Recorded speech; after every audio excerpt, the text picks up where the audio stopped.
toimiikohan tää? Is it working? It's working! Hej! Vi är här i Sverige idag. I Stockholm, Gamla stan. Och vi pratar ingen svenska. Hei, eli tervetuloa mun vlogiin. Tänään mä olen Tukholmassa. Me saavuttiin tänne eilen mun ystäväni Ainon kanssa. Ja me kävellään just vanhassa kaupungissa. Ja täällä on aivan upeita kauppoja.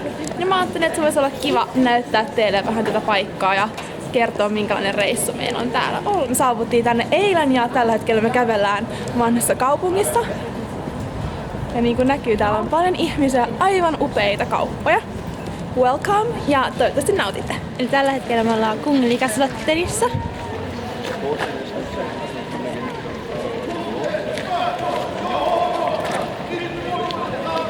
No niin, me just istahdettiin kahvilaan istumaan.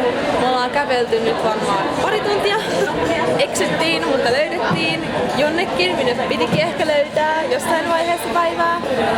Mutta ollut ihan tosi kiva päivä.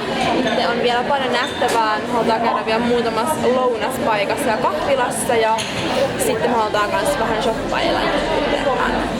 Tultiin just syömään, että nyt myös lopetettiin syöminen. Me tultiin tällaiseen oli ihanaa. Syötiin tosi hyvää niin kuin mainly raw, eli tavallaan raakaa ruokaa. Tuossa oli muutama juttu, mitä oli lämmitetty. Raakaruoka tarkoittaa sitä, että ruokaa ei ole millään tavalla kypsennetty. Se oli ihan älyttömän hyvä paikka, sellainen kuin Mat Apoteket, eli ruoka-apteekki. Tämä on ihan ravintola ja nytten varmaan mennään vielä shoppailemaan vähäksi aikaa ja sitten mennään takaisin hotelliin. Moi! Mä oon nyt Sephorassa. Täällä on ihan älyttömästi kaikkia meikkejä. Mä rakastun erityisesti Kat Von Dihin, mut valitettavasti siellä ei ollut mulle sävyjä. Mä katsoin, kun menisin toiseen Sephoraan, mikä on jotenkin Slutsenin kautta jotain. Mä ostin vähän pikkujuttuja ja mä näytän teille myöhemmin, mitä kaikkea mä otin sieltä. Mä tulin just Naakka-foorumiin. Ja mä etin ihan älyttömän pitkään siinä toisessa Sephorassa, kun kävin aikaisemmin Kat Von Din meikkivoidetta.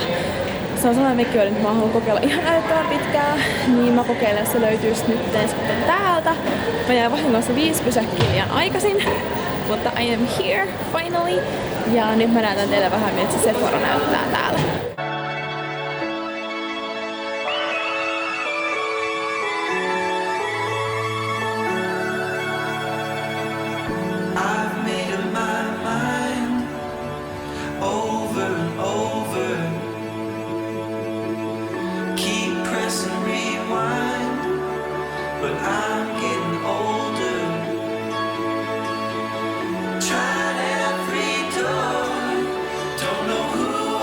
Menin tonne kauppaan ja mä olin ihan iloisena menossa sinne, mutta sitten kiellettiin kuvaamasta, eli mä en sitä saanutkaan kuvata siellä.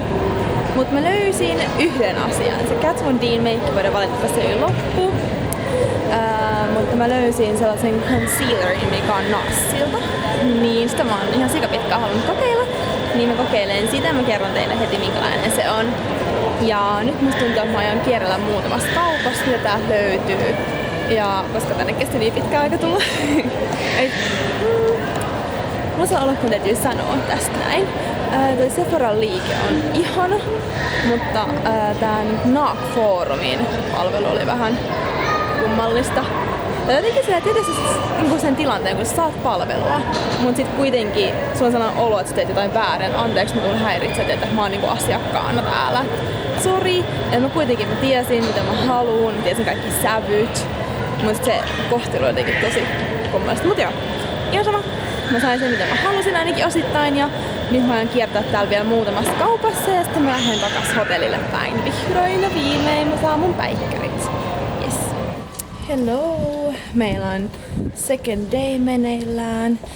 Me ollaan just vanhassa kaupungissa. Kävellään tässä ihanalla kadulla. Just aivan upea aamu. Nukuttiin myöhään. Syötiin ihanaa aamupalaa. Kaalisipsejä, mutta tosi terveellisiä.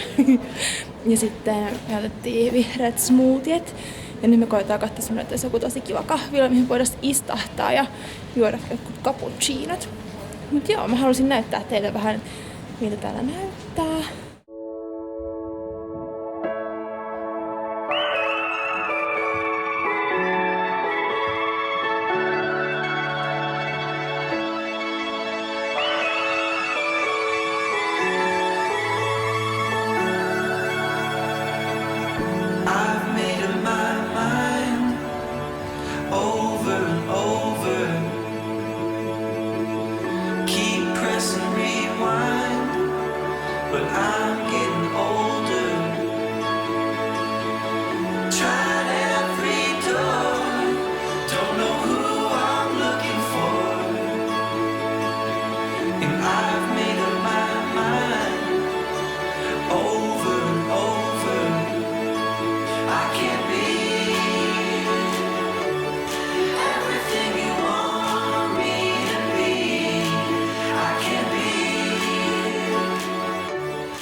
me ollaan vanhassa kaupungissa ja mennään sellaiselle Café Koppeniin kahville. Se on varmaan aikamoinen turistipaikka, koska me ollaan tällä hetkellä tämän Nobel-museon vieressä.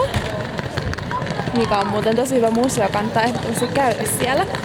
Mutta mä näytän teille, miltä toi ihana kahvila näyttää sisältäpäin. Yes, eli me tultiin nyt tähän Café Koppeniin. Tää on tosi tällainen, mikä tästä selittäis aikamoinen vanhanaikainen fiilis. Vähän niinkun kyllä 1700-luvulta, mut sit tää soi ruotsalaista pappaa. Mut joo, anyways, tultiin tähän istuun, koska mun hiukset. Please excuse me. Niin, tultiin tähän vähäksi aikaa istumaan ja sitten jatketaan kävelyä tuossa vanhassa kaupungissa ja mennään varmaan syömään vielä jonnekin ennen kuin me lähdetään sitten lentokentälle takaisin päin Brommaan.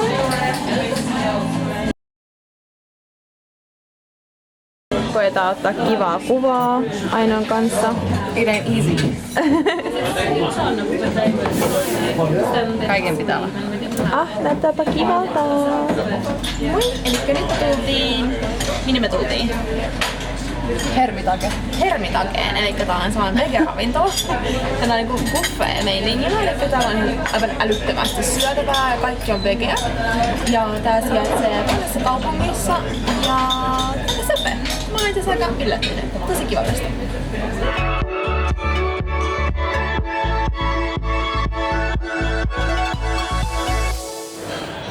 No niin, me just tultiin tähän Bromman lentokentälle, istahuttiin alas, muokkaillaan tässä kuvia samalla kun odottaa, että me päästään lentokoneeseen.